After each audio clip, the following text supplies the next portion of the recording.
नमस्कार, मैं doctor DS Chauhan आपका इस वीडियो में हार्दिक स्वागत करता हूं। भारत के भूगोल के तहत हम भारत की जलवायु पढ़ रहे हैं और इससे पहले के कुछ वीडियो में हमने मौसम और जलवायु में अंतर, भारत मौसम विभाग, भारत की जलवायु को प्रभावित करने वाले कारक, भारत की प्रमुख ऋतुएं आदि टॉपिक पढ़े हैं। अब आगे हमें भारत में मानसून की उत्पत्ति को समझना है, लेकिन इसको समझने से पहले हमें वर्षा कैसे होती है और यह कितने प्रकार की होती है, यह समझना आवश्यक है। अगर हम ये समझ जाएंगे तो फिर हमें भारत की मानसून की उत्पत्ति को समझना आसान होगा। तो इस वीडियो में हम बात करेंगे कि वर्षा कैसे होती है, यानी कि जल चक्र, और वर्षा के प्रकार, कि वर्षा किस किस प्रकार की होती है। तो ये इसमें हम बात करेंगे। तो आप इस वीडियो को ध्यान से देखिए, क्योंकि अंत में मैं आपके लिए कुछ प्रश्न भी लाया हूं। तो शुरू करते हैं। सबसे पहले हाइड्रोलॉजिकल साइकिल की बात करेंगे।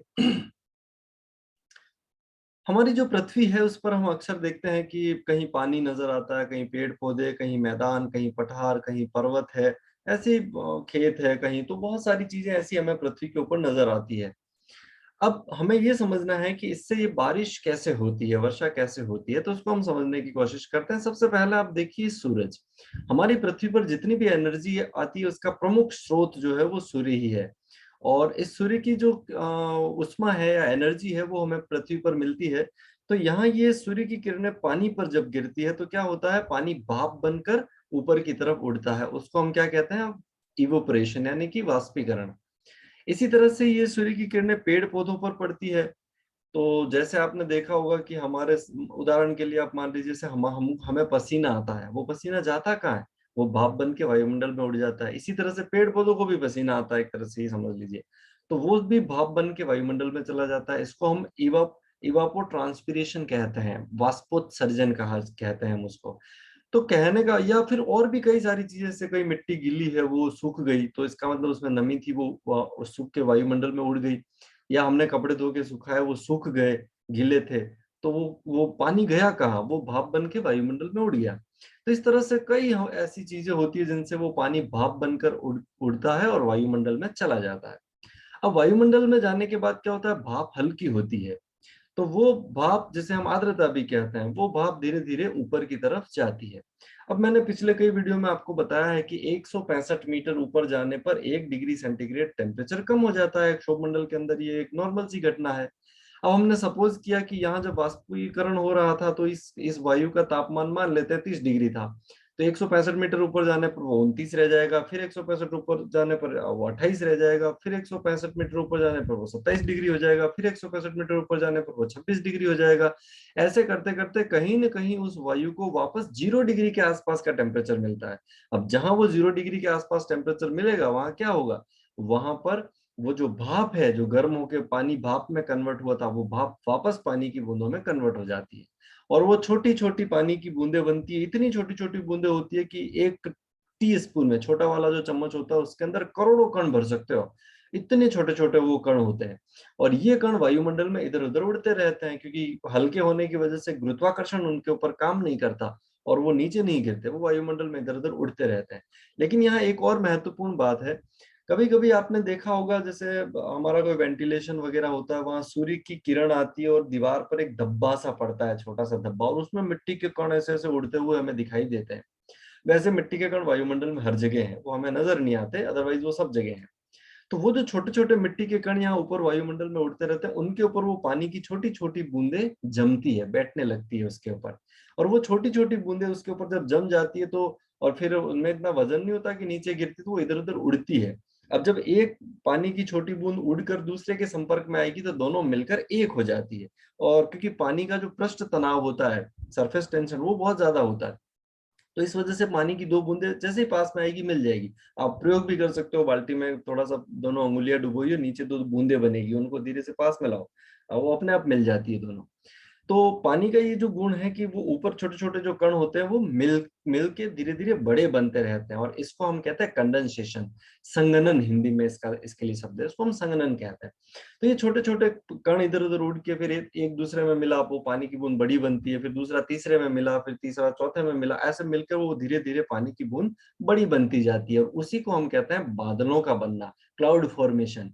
तो वो क्लाउड्स वहां पर बनते हैं। इसी समय पृथ्वी की प्रकृति की एक और चीज अपना रोल अदा कर रही होती है और वो पवन होती है। वो कहीं न कहीं किसी न किसी दिशा में चल रही होती है। तो अभी हम मान लेते हैं कि पवन इस दिशा में ऐसे आगे बढ़ रही है।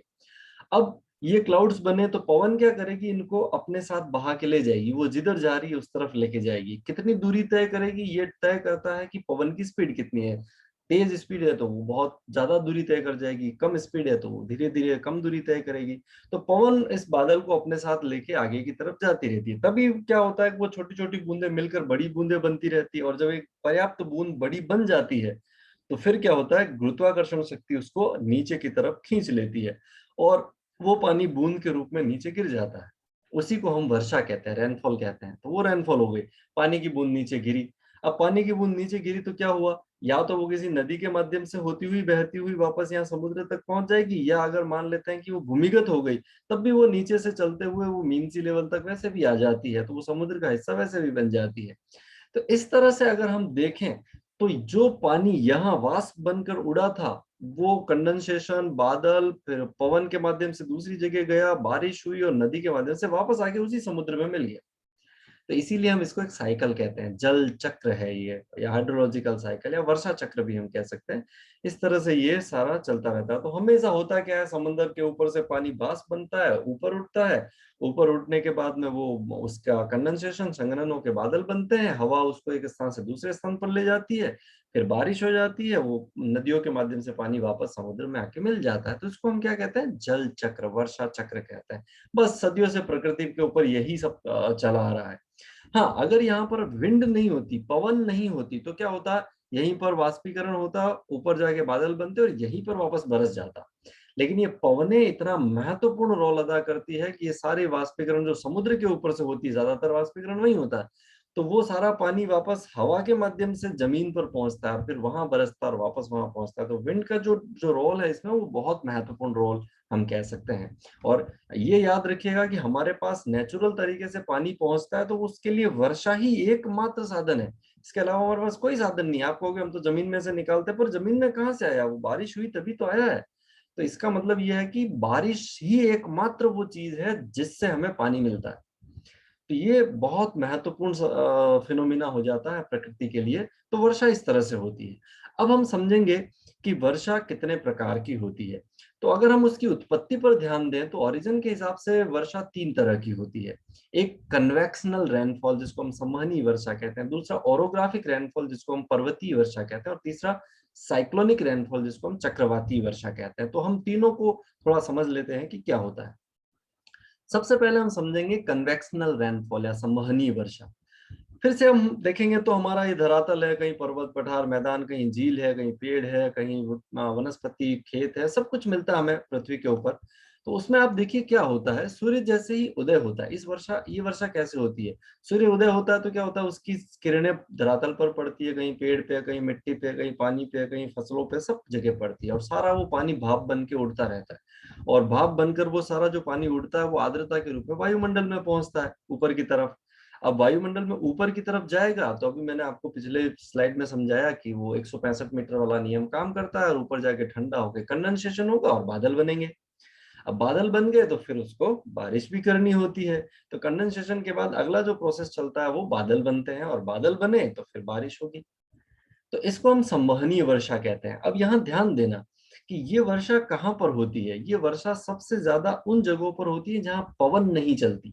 ऐसे अगर पवन चलेगी तो वहां पर ये बहुत ही मुश्किल है, इस तरह की वर्षा नहीं हो सकती। तो यहाँ अगर देखेंगे विषुवत रेखा के आसपास, तो क्या होता है, यहाँ पे पवन बिल्कुल नहीं चलती है, यहाँ वायुमंडल बिल्कुल शांत रहता है। तो जैसे ही सुबह सूर्योदय होता है, इन सारे क्षेत्रों के ऊपर तेज गर्मी नीचे पड़ती है, और सुबह 12 बजे, 2 बजे, 3 बजे तक तेज गर्मी पड़ती है, और फिर नीचे वेजिटेशन भी बहुत ज्यादा होता है, यहाँ पे वर्षावन पाए जाते हैं, रेन फॉरेस्ट जिसको हम कहते हैं। और रोज बारिश होती है तो मिट्टी भी गीली रहती है, तो वो सब सूख के वो सारा जो भाप बनती है वो सारी ऊपर की तरफ चली जाती है इस पूरे रीजन में। और शाम को 4 बजे, 5 बजे, टाइम भी फिक्स है, रोज बारिश होगी, ईच एंड एवरी डे, 365 दिन, कभी ऐसा नहीं होता कि बारिश नहीं हो सकती इस रीजन के अंदर पर्टिकुलर। तो सिंपल सा कंसेप्ट है कि पवन चलती नहीं है, तेज हवाएं नीचे आएगी, नीचे सारा वाष्पीकरण होगा, वाष्पोत्सर्जन होगा, ऊपर जाएगा और बादल बनेंगे और बरस जाएगा।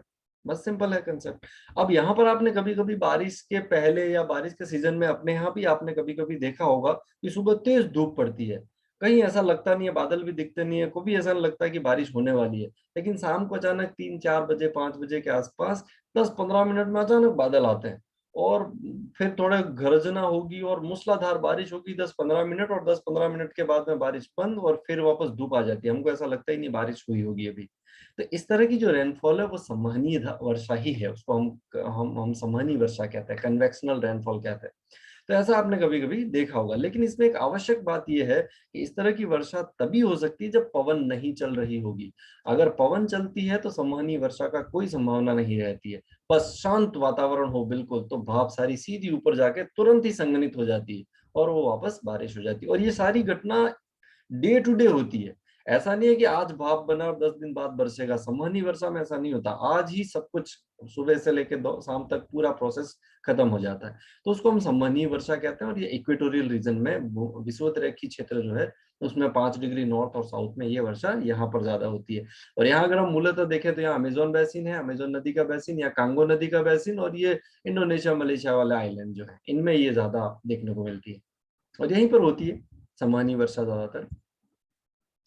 अब संवहन क्या होता है उसको थोड़ा सा आप समझ लीजिए। शब्द जो है संवहन, इसका मतलब क्या है? इसका मतलब साफ ये है कि धरातल जब गर्म हो जाता है सूर्य की गर्मी से, तो यहाँ जो हवा पाई जाती है वो भी गर्म होकर ऊपर उठ जाती है, क्योंकि गर्म हवा हल्की होती है, उसमें जल वाष्प होती है तो वो भी हल्की होती है, तो वो ऊपर की तरफ उठती है।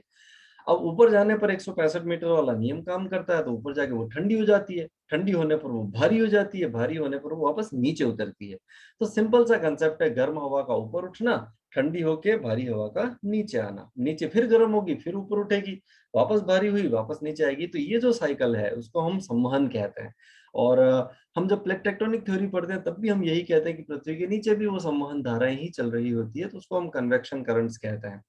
ये आपने बहुत सिंपल सा उदाहरण कभी देखा होगा, आपने चाय को उबलते हुए देखा होगा स्टोव के ऊपर, तो बीच में वो जहाँ आग लगती है वहां पर आपने देखा होगा चाय उबल के ऐसे ऊपर आती है क्योंकि वो गर्म हो जाती है, और फिर ऊपर आने के बाद में वो साइड में वापस नीचे उतरती है, क्योंकि ऊपर आने पर वो गर्म ठंडी हो गई तो वापस नीचे जाती है, फिर वापस वो ऊपर आती है। यही संवहन है, बस इसी को संवहन कहते हैं। तो यहाँ भी ऐसा ही हो रहा है, गर्म हवा ऊपर उठ रही है, ठंडी होकर नीचे आ रही है, तो उसको हम संवहनीय वर्षा कहते हैं। यस, दूसरी हम पढ़ेंगे ओरोग्राफिक रेनफॉल, या उसको हम पर्वतीय वर्षा कहते हैं। इसको भी समझिए ध्यान से। अब जैसे मैंने अभी संवहनीय वर्षा के लिए कहा था कि वो केवल उन्हीं क्षेत्रों में हो सकती है जहां पवन बिल्कुल स्थिर हो, मतलब ऐसे पवन चलती ना हो, और ऐसा केवल इक्वेटोरियल रीजन में ही हो सकता है सामान्यतः, और कहीं कहीं दूसरी जगह भी हो सकता है, लेकिन मुख्यतः वही होता है। बाकी जगह क्या होता है, पवन चलती है। अब जहां पवन चलेगी तो क्या होगा, वो भाप सीधी ऊपर नहीं जा सकती, वो पवन के साथ बह के आगे की तरफ जाएगी, तो वो यहाँ पर काम करता है नियम। देखिए अब यहाँ क्या हुआ, यहाँ पर भी सूर्य की किरणें पानी पर पड़ी तो वाष्पीकरण हुआ, पेड़ों पर पड़ी तो वाष्पोत्सर्जन, वो सारी चीजें होती है। अब होना क्या चाहिए कि भाप बनी, भाप बन के वो ऊपर चली जानी चाहिए, संघनन होकर बारिश हो जानी चाहिए, लेकिन वो आमतौर पर नहीं जा पाती। क्यों? क्योंकि यहाँ भाप बनी, यहाँ वाष्पोत्सर्जन हुआ, लेकिन तभी पवन चल रही है, और हम मान लेते हैं कि पवन ऐसे चल रही है, तो वो क्या करेगी, उस भाप को ऊपर नहीं जाने देगी, उस ह्यूमिडिटी को, आर्द्रता को ऊपर नहीं जाने देगी, वो अपने साथ बहा के इस तरफ लेके आएगी जिधर भी जा रही है वो पवन, जिस दिशा में जा रही होती है। सपोज करते हैं अभी इस तरह से पवन चल रही है, तो ऐसे ये अपने साथ बहा के लेके आएगी और ये इस तरह से बहेगी, देखिए ऐसे इस तरह आगे बहेगी। लेकिन फिर क्या होगा, आगे जब तक जाएगी तो वो समंदर तक आएगी, तो समंदर का तो सरफेस जो होता है वो बिल्कुल फ्लैट होता है, तो वहां तो वो आसानी से चलती रहती है, पर आगे आके वो पेड़ पौधों से, घर, अधिवास, पृथ्वी के ऊपर जितनी चीजें उन सबसे टकराती है। खैर ये तो छोटी छोटी चीजें टकरा के आगे निकल जाती है, लेकिन कहीं ना कहीं उसको रास्ते में आगे पर्वत मिलेगा। अब जहां पर्वत मिलेगा वहां क्या होगा, ये पवने टकरा करके फिर ऊपर की तरफ उठेगी, क्योंकि आगे पर्वत को चीर के तो निकल नहीं सकती है। ये वाला हिस्सा पूरा देखिए, ऐसा तो है नहीं पवन यूं निकल जाए सीधी, तो इसको मजबूरन यहाँ से ऊपर उठना पड़ेगा। और ऊपर उठने पर क्या होता है, फिर वही चीजें ध्यान में रखिए आप, 165 मीटर वाला नियम, 1 डिग्री टेम्परेचर कम, कहीं कहीं उसको 0 डिग्री मिलेगा, वहां वापस संघनन हो जाएगा, बादल बनेंगे, और बादल बन गए वो बारिश हो जाती है। तो उसको हम कहते हैं ओरोग्राफिक रेनफॉल, पर्वतीय वर्षा उसको हम कहते हैं। अच्छा, एक और बात ध्यान रखना कि ये जो पवने हैं वो यहां से जब इस तरफ चल रही होती है तो सामने पर्वत आता है, तो यहाँ एक आवश्यक शर्त ये है कि पर्वत और पवन दोनों आमने सामने आके टकराने चाहिए। अगर पर्वत ऐसे है और पवन उसके पैरेलल ऐसे चल रही है तो वो कभी भी ऊपर नहीं उठेगी, क्योंकि बादल बनने के लिए सबसे आवश्यक शर्त यह है कि पवन ऊपर उठे। और ऐसे अगर पर्वत है और ऐसे वो चल रही है पैरेलल पैरेलल, तो वो ऊपर उठेगी नहीं और बारिश करेगी नहीं। इसलिए हमेशा ध्यान रहे पर्वत और पवन 90 डिग्री एंगल पर एक दूसरे के आमने सामने आके मिलने चाहिए। तो उससे क्या होगा, वो हवा को ऊपर उठने का मौका मिलेगा, और जैसे ही ऊपर उठेगी तो वो बारिश करेगी। अब दूसरी चीज इसमें एक इंपॉर्टेंट बात यह है कि ये बारिश पवन जिस दिशा से आ रही है, पर्वत का उस पवन के सामने वाला हिस्सा, सम्मुख भाग जो होता है, उसके ऊपर ही बारिश होती है, सामने वाले हिस्से पे। इसको वृष्टि प्रदेश कहते हैं इस वाले रीजन को। लेकिन पर्वत का जो पीछे वाला हिस्सा होता है वहां पे बारिश नहीं होती या बहुत कम होती है।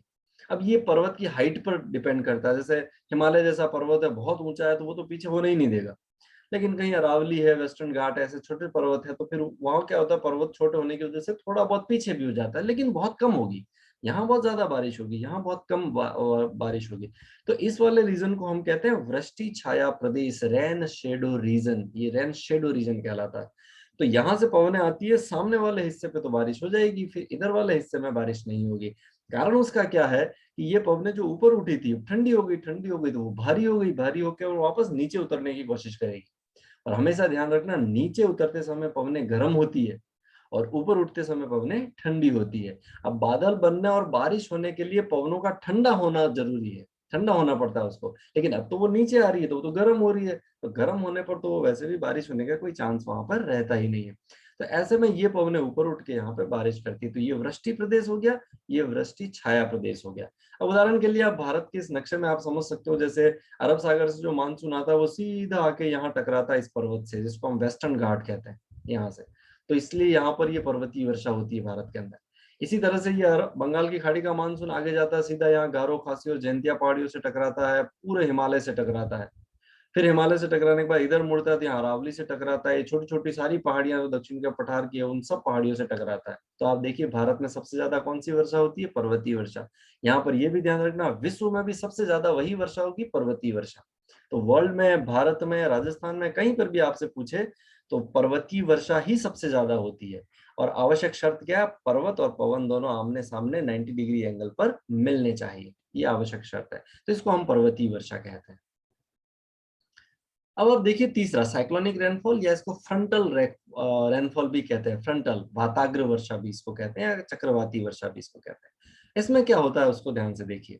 मान लेते हैं कि ये धरातल है और धरातल के ऊपर दो पवनें आप आमने सामने आके मिलती है, और उनमें आमने सामने आती है तो कभी भी ये ध्यान रखना कि दोनों एक जैसी तो होंगी नहीं, कोई एक गर्म होगी एक ठंडी होगी। तो गर्म और ठंडी पवनें जब आमने सामने आकर एक दूसरे से मिलती है तो क्या होता है।